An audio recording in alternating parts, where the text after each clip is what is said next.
esta segunda parte del tema 4 vamos a ver una categoría singular de bienes, muebles e inmuebles que van a estar dentro del patrimonio de las administraciones públicas, pero que van a estar afectados, además de por lo dispuesto en la normativa del reglamento de bienes y la ley del patrimonio de las administraciones públicas en cuanto a su gestión, van a estar también sometidos singularmente a la ley de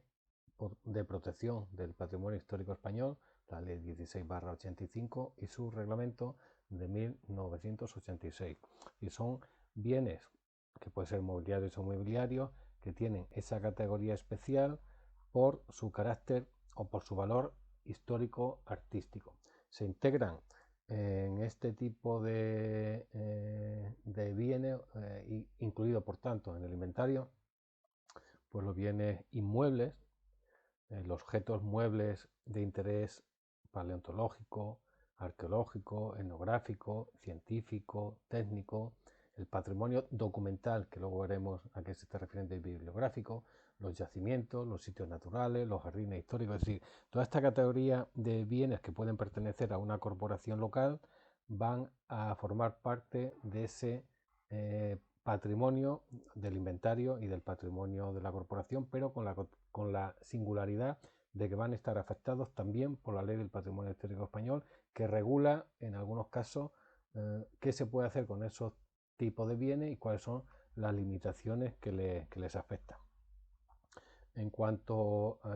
si habéis oído a lo mejor lo del patrimonio inmaterial, bueno, ese tipo de patrimonio que se incluye en una de las disposiciones finales de la ley del patrimonio cultural inmaterial, no formarían en concreto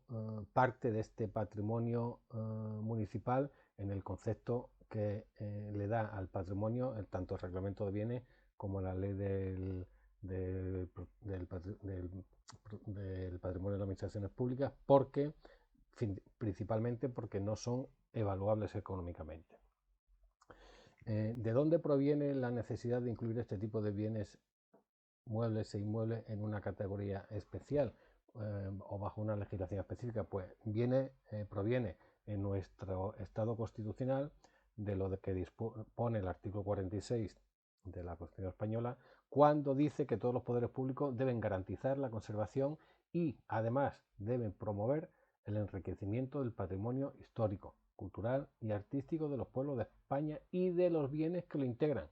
cualquiera que sea su régimen jurídico y su titularidad, es decir, bien pertenezca a una entidad pública o al sector privado. Y además establece que la ley penal podrá sancionar los atentados que se cometan contra ese tipo de bienes que integran ese patrimonio. Dentro de nuestra cultura histórica, esa protección viene ya desde 1800, en que Carlos IV proclama o dicta una instrucción de 1802 y en ella se recogen ya medidas sobre cómo recoger y conservar los monumentos antiguos que se descubren en el reino, bajo la inspección de la Real Academia de la Historia, a fin de poner las antigüedades a cubierto de la ignorancia que suele destruirlas con daño de los conocimientos históricos y de las artes a cuyo progreso contribuye en gran medida. Es decir, que ya a principios del siglo XIX, como estamos viendo, empieza a surgir una inquietud por la protección de todos aquellos bienes muebles e inmuebles y documentales que formaban parte del legado histórico español. Esta orden estuvo vigente durante casi todo el siglo XIX y en 1865 se vuelve a reiterar y posteriormente empezamos el siglo XX y hay algunas fases en que no se le da especial consideración hasta que en 1926 durante la dictadura de Primo de Rivera ya se ofrece un cuadro mucho más complejo y eficaz sobre cuáles van a ser aquellas medidas de intervención para proteger y extender lo que se denominó en aquella época el tesoro artístico nacional, para incluir, pues, ¿qué se incluía dentro de ese tesoro? Los sitios y lugares de reconocida y peculiar belleza, cuya protección y conservación es necesaria para mantener el aspecto típico, artístico y pintoresco de España. Y por primera vez en esta normativa se impone a los propietarios de monumentos histórico-artísticos artístico importantes limitaciones. Por ejemplo, no pueden prohibir alteraciones sin licencia. Si tienes un edificio que está dentro de categoría, no puedes modificar ni el interior ni el exterior si está protegido. Tienes incluso la obligación de conservarlo dentro de lo que te diga el Estado que es necesario, dentro de un contexto histórico. Y si no lo hace, lo puede hacer el Estado, incluso te puede expropiarlo. Después de este Real Decreto, en el 33 se produce un pequeño retroceso con la República que no le dio especial importancia a este tipo de bienes, porque flexibiliza lo que constituye la obligación de protegerlo, conservarlo y acrecentarlo. Luego, posteriormente, es con un reglamento de 1936 que sí se le da un paso más, por ejemplo, en el que dice que hace referencia a los planos de reforma interior y a los ensanches, en el que dice que se deberán hacer respetando los monumentos históricos artísticos. Esta indefinición en cuanto a los grados de protección va a subsanarse con la ley de 1955, que va a corregir ese defecto y prohíbe los usos incompatibles con el valor histórico español, con el valor que tienen esos inmuebles o muebles derivados de su carácter o de su importancia artística, es decir, porque pertenezcan a una época determinada, a un estilo, o sean objetos de cierta protección por la historia que han tenido ese edificio, etc. Llegamos con todo esto a nuestra Constitución del 78, que, como ya he dicho, el artículo 46 obliga a los poderes públicos a proteger ese tipo de bienes, y que en la distribución de competencias que hace atribuye la competencia tanto al Estado como a las comunidades autónomas, cada uno en su ámbito correspondiente. Es decir, no es competencia exclusiva del Estado, sino también será competencia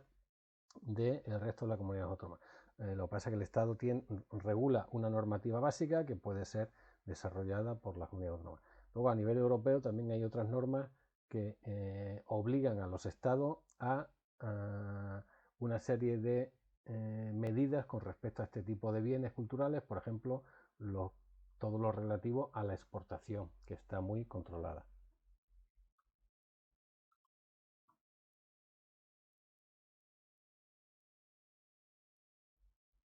¿Qué bienes son los que van a formar parte del patrimonio histórico español? Bueno, pues fundamentalmente los bienes que van a formar parte del patrimonio histórico español son aquellos bienes que están ligados a la cultura, que están ligados a la civilización, es decir, son aquellos bienes que responden a una tradición cultural o tienen un valor cultural. Dentro de estas categorías, la ley va a distinguir entre los bienes inmuebles, que pueden ser singularmente declarados con la categoría de BIC, lo que muchos hemos oído que significa bien de interés cultural, y también lo va a distinguir de los muebles, que los muebles no se declaran bien de interés cultural, pero sí forman parte del patrimonio histórico los que tengan una singular relevancia y que por tanto deben inscribirse en el inventario general del patrimonio histórico español según el artículo 26. Es decir, por un lado tenemos los bienes muebles, por otro los bienes inmuebles, los bienes muebles de gran interés cultural o artístico.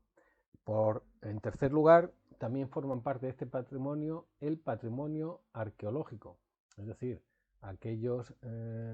yacimientos en los que aparece o en la que hay vestigios de una antigua civilización o de pueblos que han formado parte de la historia del desarrollo de un estado determinado o de una cultura determinada. Este patrimonio arqueológico puede estar formado tanto por bienes muebles como inmuebles, siempre lógicamente que puedan ser catalogados de carácter histórico y susceptibles de ser estudiados con metodología arqueológica y hayan sido no extraídos, es decir, si son permanentes porque están ligados a la tierra, forman parte de ese patrimonio. También si están en el mar, hay el patrimonio arqueológico marino, también forma parte de ese patrimonio siempre que estén en aguas jurisdiccionales del correspondiente respectivo país. También los elementos geológicos, los paleontológicos relacionados con la historia del hombre y sus orígenes. La cueva de Altamira, por ejemplo, forma parte de este patrimonio arqueológico. También se va a citar el patrimonio etnográfico, que son aquellos muebles o inmuebles que a lo mejor no tienen una relevancia histórico-artística, pero sí son bienes que están muy ligados a lo que es el pueblo de una determinada zona. Es decir, son manifestación, digamos, de la cultura tradicional del pueblo español, tanto en aspectos materiales, sociales, como materiales, es decir, van a responder, o espirituales, van a responder a esa tradición cultural de un país determinado. Y también van a formar parte de esta categoría singular los bienes que integran el patrimonio documental. Eso lo van a integrar en función de los años. Son aquellos bienes, por ejemplo, que se encuentran o no en archivos y bibliotecas. Pueden encontrarse en archivo y biblioteca o pueden encontrarse en manos privadas, pero forman parte de este patrimonio documental y bibliográfico. Por ejemplo, se incluyen dentro de esa categoría los que hayan sido en cualquier época generados, conservados y reunidos en el ejercicio de su función por cualquier organismo o entidad pública o por las personas jurídicas en las que participe el Estado. Ese es un patrimonio documental. Los documentos con una antigüedad superior a 40 años generados, conservados o reunidos en el ejercicio de sus actividades por las asociaciones públicas, sindicatos, instituciones religiosas, fundaciones, es decir, 40 años, y aquellos documentos con una antigüedad superior a los 100 años generados por el sector privado. Y también dice residualmente el artículo 49 que aunque no alcancen esos años, si merecen la consideración de ser incluidos en esta categoría de patrimonio documental y bibliográfico, también formarán parte del mismo.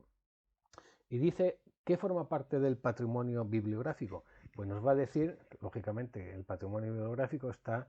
compuesto por parte de la biblioteca y colecciones bibliográficas de la entidad pública y en el que se recogen las obras literarias, históricas, científicas y en escritura, tanto manuscrita e impresa, y siempre que de dichas obras no conste la existencia de al menos 3 ejemplares en la biblioteca o servicios públicos. Es decir, cuando sean ejemplares singulares en el que no hay más de 3, esos libros, esos documentos, aunque obedezcan una serie, van a formar parte del patrimonio bibliográfico.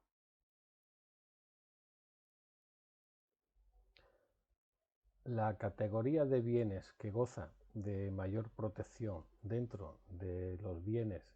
de interés histórico-artístico son los denominados bienes de interés cultural, que es una calificación que se otorga mediante Real Decreto y que supone que la intervención de la administrativa en ese tipo de bienes inmuebles es más intenso y están sujetos a un régimen jurídico bastante estricto en los que se debe garantizar fundamentalmente la protección y la conservación. Si yo, por ejemplo, declaro como bien de interés cultural determinado edificio, no solamente van a estar beneficiados por esa declaración el propio edificio, es decir, la propia estructura, sino también los muebles que dentro de ese edificio formen parte singular de la historia de ese edificio, es decir, aquel mobiliario histórico vinculado a la vida que se ha desarrollado o al uso que se ha desarrollado en ese edificio. Es decir, esos elementos muebles van a estar también beneficiados de esta consideración del inmueble como bien de interés histórico-artístico. Esta declaración de BIC no solamente se aplica a edificios, ojo, sino también se aplica a jardines históricos, a conjuntos y sitios históricos, a zonas arqueológicas, es decir, todo ese tipo de bienes inmuebles van a poder ser considerados bien de interés cultural, lo que los somete, como he dicho, a un régimen jurídico especial. Puede haber bienes de interés cultural en manos públicas o en manos privadas. Si está en manos privadas, pues esos titulares están obligados al cumplimiento de esta normativa. ¿Cuáles son los efectos de que un bien inmueble se declare bien de interés cultural. Bueno, pues el general es, el primero de ellos es que ese bien, por esa declaración, ya se inscribe en un registro general que depende de la Administración General del Estado. Eso es la primera característica y lo que sirve de alguna forma para hacer un inventario estatal de esa categoría de bienes inmuebles más relevantes dentro de la historia de un país. Estos bienes inmuebles, estos bienes BIC suelen estar vinculados a su entorno, es decir, hay edificios a lo mejor que no solo, o monumentos que no solamente se declara el monumento sí, sino que el entorno que lo rodea también puede gozar de esa protección especial debido a que a lo mejor no se puede entender la historia de ese monumento sin parte del entorno que le rodea. Por eso también se protege el entorno y sobre todo para que protegiendo el entorno no se podamos darle una mayor protección al propio monumento. Y por eso veréis en muchos sitios que queda prohibida la colocación de publicidad institucional o publicidad comercial. Solamente se pueden poner aquellos carteles que hagan referencia, lógicamente, al propio edificio. Como he dicho, ese monumento, ese edificio declarado BIC, normalmente no se puede separar de su entorno porque su entorno es el que nos puede servir para entender la historia también de ese edificio. El propietario del edificio, si es un municipio, si es un particular, tiene la obligación de elaborar también un plan especial de protección, que es un documento de naturaleza tanto urbanística como cultural. Y otra de las obligaciones que tienen los propietarios de edificios declarados BIC es la obligación de exhibirlos. Dentro de si son bienes privados, pues habrá un plan concertado con el Estado en el que determinados días o determinadas horas se le obliga a ese propietario a mostrar todo o parte de ese bien inmueble declarado BIC. Es decir, no pueden estar privados de la visita pública y del conocimiento, sobre todo también de los investigadores. También, como dije al principio, forman parte de esta categoría especial de bienes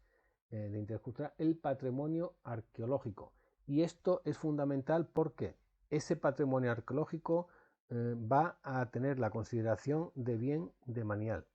porque se declaran bienes de dominio público todos los objetos y restos materiales que posean los valores que son propios del patrimonio histórico artístico y sean descubiertos como consecuencia de excavaciones, remociones de tierra u obras de cualquier índole por azar, aunque aparezcan en terrenos privados.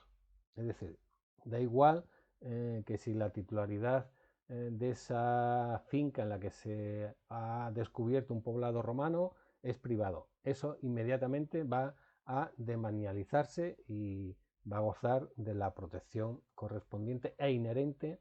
a esa calificación o esa clasificación dentro de los bienes demaniales.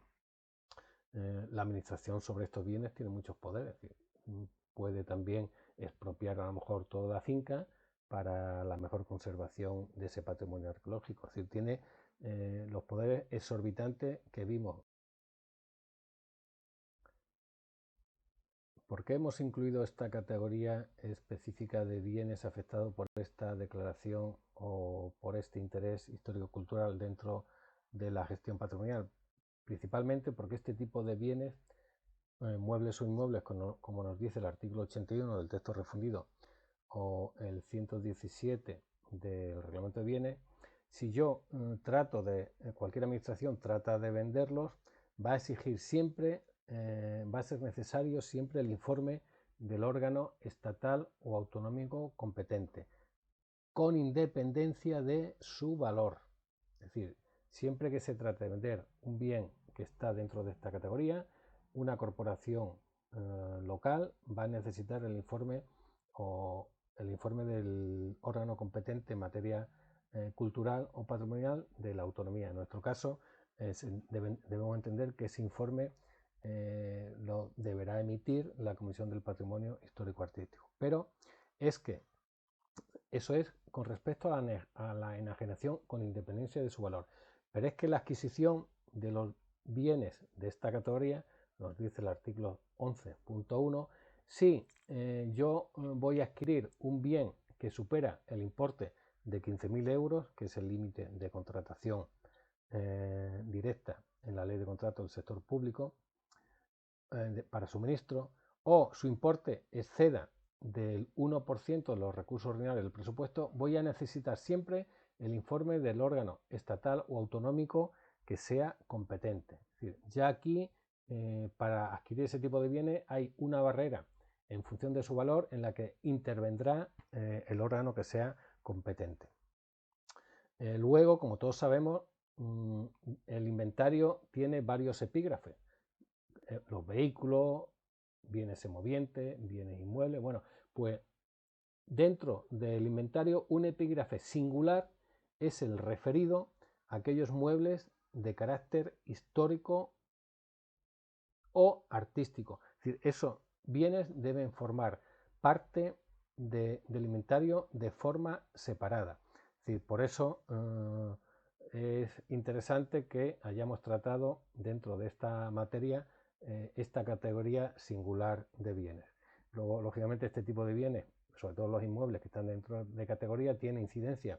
en el ámbito de los ingresos de las corporaciones locales, porque el texto refundido de la Ley de Haciendas Locales permite que se incluya una exención del 95% en el IBI a esos inmuebles de carácter histórico, artístico, cultural o de cualquier otro interés arqueológico. Es decir, eso les va a hacerse beneficiario de esta exención del 95%.